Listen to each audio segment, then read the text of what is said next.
Assalamualaikum warahmatullahi wabarakatuh. Bismillah, alhamdulillah, wassalatu wassalamu ala rasulillah, la hawla wa la quwata illa billah, amma ba'd. Berjumpa kembali dalam pembelajaran fikih. Pada pertemuan kali ini Pak Guru akan menjelaskan materi zakat mal. Anak-anak yang berbahagia, apa pengertian dari zakat mal? Zakat mal adalah mengeluarkan sebagian harta yang dimiliki seseorang karena sudah mencapai nisab atau batasan jumlah harta yang wajib dikeluarkan zakatnya, dan juga sampai kepada haulnya, mencapai haulnya, yaitu batasan waktu 1 tahun memiliki harta benda sesuai dengan ketentuan syariat Islam. Tujuan utama zakat mal ini adalah untuk membersihkan harta yang dimiliki seseorang, karena di dalam harta yang dimiliki seseorang ada harta orang lain yang Allah titipkan kepadanya, dan sudah selayaknya dan seyogyanya lah harta yang Allah titipkan tersebut diberikan kepada orang yang berhak, yaitu para mustahik zakat. Anak-anak yang berbahagia, siapa yang wajib mengeluarkan zakat mal? Yang wajib mengeluarkan zakat mal ini adalah orang yang punya harta. Kalau zakat fitrah itu adalah zakat jiwa, maka zakat mal ini adalah zakat dalam rangka membersihkan harta. Apa tujuan dari zakat mal ini? Yang pertama adalah membantu mengurangi dan mengangkat kaum fakir dan miskin dari kesulitan hidup dan penderitaan mereka.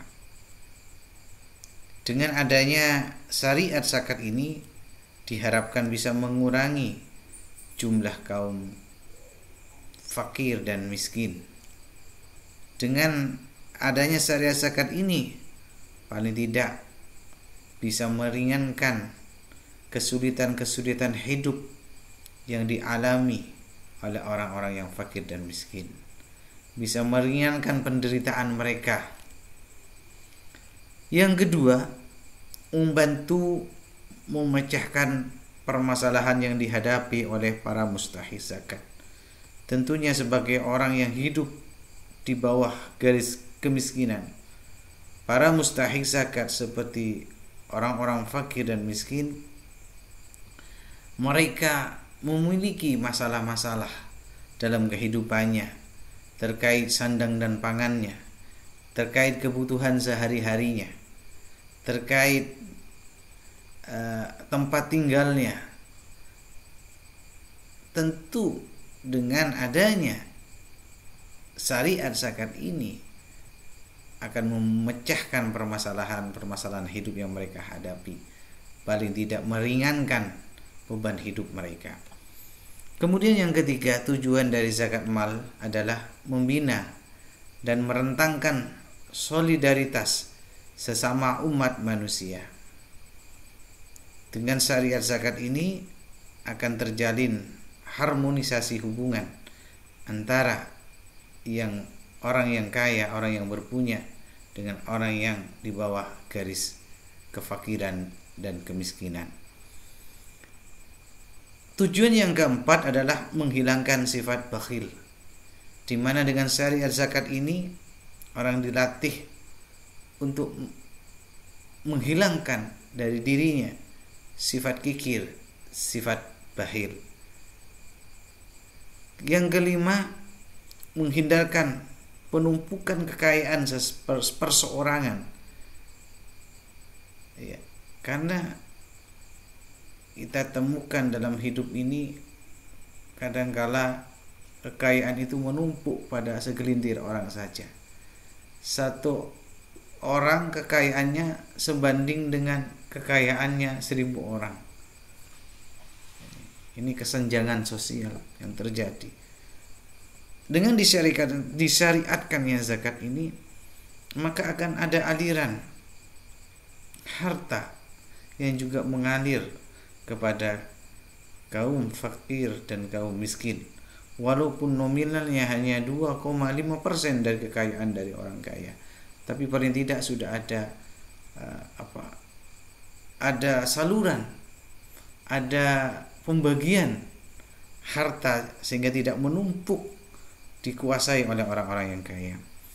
Yang keenam, mencegah jurang pemisah antara orang yang kaya dan orang yang miskin, yang dapat menimbulkan malapetaka dan kejahatan sosial. Kalau antara orang kaya dan orang miskin ini sangat dalam jurang pemisahnya, maka yang terjadi nanti adalah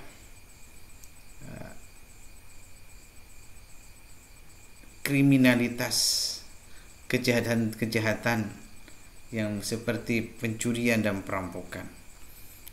Kenapa ini bisa terjadi? Karena tidak ada harmonisasi, tidak ada hubungan baik antara orang yang kaya dengan orang yang miskin. Kemudian yang ketujuh, mengembangkan tanggung jawab perseorangan terhadap kepentingan umum, di mana orang yang kaya bertanggung jawab kepada masyarakat, bertanggung jawab untuk ikut mensejahterakan masyarakat. Karena sebagaimana yang saya jelaskan di atas di depan tadi, bahwa di dalam harta orang yang kaya itu ada harta orang yang fakir dan orang yang miskin. Maka ketika mereka bertanggung jawab dengan hartanya, dia salurkan, dia tunaikan zakat-zakatnya, maka itu adalah bentuk kepedulian dia kepada kepentingan masyarakat secara umum. Yang kedelapan, mendidik untuk melaksanakan disiplin dan loyalitas seseorang untuk menjalankan kewajibannya dan hak orang lain. Artinya dengan disyariatkannya zakat ini akan mendidik orang-orang yang kaya untuk disiplin. Kalau waktunya dia sudah membayar zakat, dia tunaikan, dia bayarkan zakatnya.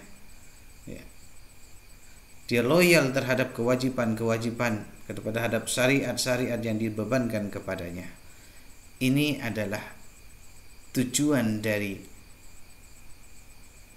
disyariatkannya zakat mal, agar orang disiplin dan loyal terhadap kewajiban menunaikan zakat. Selanjutnya, hikmah dari zakat mal.